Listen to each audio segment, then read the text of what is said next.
assuntos que colocaremos em evidência daqui para frente.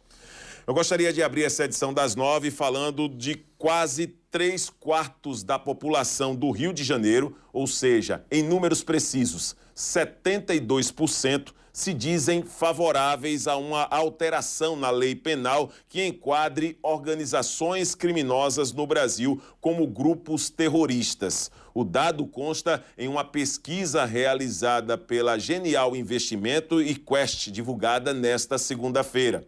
Esses números, eles refletem também, na prática, a principal diferença entre uma organização criminosa e uma terrorista, que é a motivação que une o grupo. A primeira se junta para obter algum tipo de proveito, quase sempre econômico, enquanto a outra age por questões ideológicas ou políticas. Uma mudança na legislação representaria um aumento de pena significativo para integrantes de facções como o Comando Vermelho e o Primeiro Comando da Capital, hoje sujeitos a 3 a 8 anos de prisão pelo crime de organização criminosa. O levantamento indica ainda forte apoio do eleitorado fluminense a outras medidas de endurecimento penal e redução de benefícios legais a criminosos. Para 85% dos entrevistados, seria positivo aumentar a pena por homicídios encomendados pelo crime organizado, enquanto 62% defendem acabar com o direito às visitas íntimas a presidiários e outros 53% apoiam os fins das chamadas saidinhas temporárias. A Quest entrevistou 1.500 pessoas em 40 municípios do Rio de Janeiro entre os dias 30 e 31 de outubro deste ano. O grau de confiabilidade da pesquisa é de 95% e a margem de erro é de 3 pontos percentuais.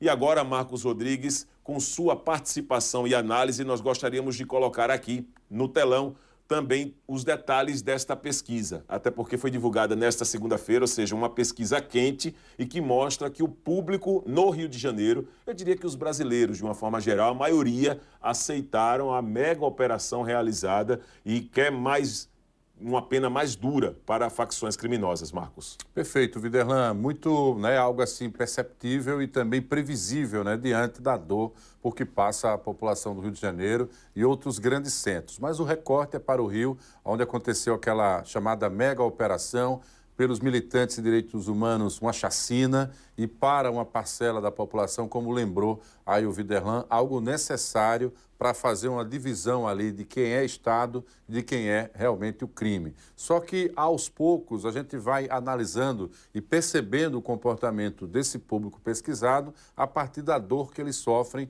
no dia a dia. Não é fácil ser carioca, principalmente nessas condições, onde parte da classe média vive sob o jugo das armas e temendo alguma ação dos criminosos. E quem mora no morro, quem mora nas comunidades também vivendo afugentado. Depois da chamada mega operação, agora está tendo uma mega investigação, mas do tráfico. Isso porque o comando está levando medo aos moradores dessas comunidades para saber quem delatou aonde estavam os pontos de observação do tráfico. Só para que os senhores terem ideia de como a situação realmente é delicada. Marcos, e aqui estão os números, aumentar a pena de prisão para condenados por homicídio, a mando de organizações criminosas, 85%, ou seja, a maior parcela é a favor. Enquadrar organizações do crime organizado como organizações terroristas, 72%. Esse primeiro dado, ele é o mais perceptível e aquele mais aceitável, porque todos entendem que, do ponto de vista da presença do Estado, ele precisa demonstrar mais força para tentar coibir as ações. Como você bem colocou, essa questão da classificação por organização terrorista, ela atende hoje a uma demanda internacional. Lembre-se que esse é o argumento do presidente Donald Trump para cercar a Venezuela e fazer os ataques para as pessoas que transitam ali também traficando drogas. Eles classificam também como ato de terror. Só que, por origem, o terrorismo tem muito um conteúdo e apelo ideológico, A gente está vendo lá a situação lá no Oriente Médio, Israel, Hamas, só para lhe fornecer esse dado. Aí você fala, retirar o direito à visita íntima nas prisões para faccionados. Se eu não me engano, para aqueles que já estão em presídios federais, essa já é uma realidade, os considerados líderes, né? Só que eu creio que o que motivou as pessoas a pensarem isso é também para os soldados do tráfico, esses que têm uma hierarquia melhor dentro da escala do tráfico. Mas, de repente, pode ser algo considerado. Obrigatoriedade dos policiais em trocar informações sobre organizações, as polícias, né? A obrigatória dos policiais. Eu creio que o mais importante também, apesar desse dado apresentar isso, é uma punição para aqueles que fazem com que essas informações vazem para as organizações criminosas. Porque os bons policiais, de um modo geral, e as articulações feitas pelas operações, quando planejadas, já há uma troca de informações.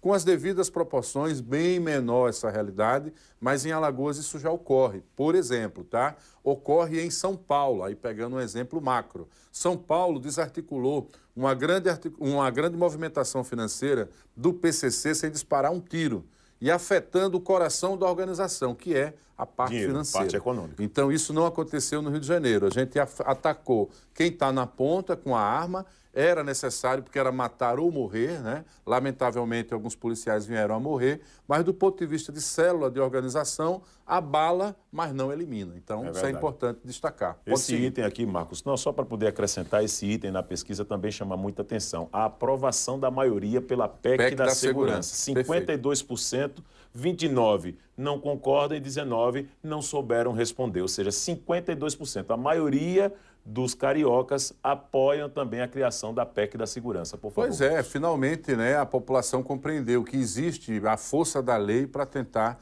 evitar o combate também às organizações criminosas. Agora, se a lei for aprovada, mas o Estado não mudar a sua concepção em relação ao tratamento com as comunidades, de fato, vai fazer muito pouco, né? Porque a grande questão é, há uma ausência do Estado dentro dessas comunidades. E aonde dá a ausência do Estado, o crime se instala.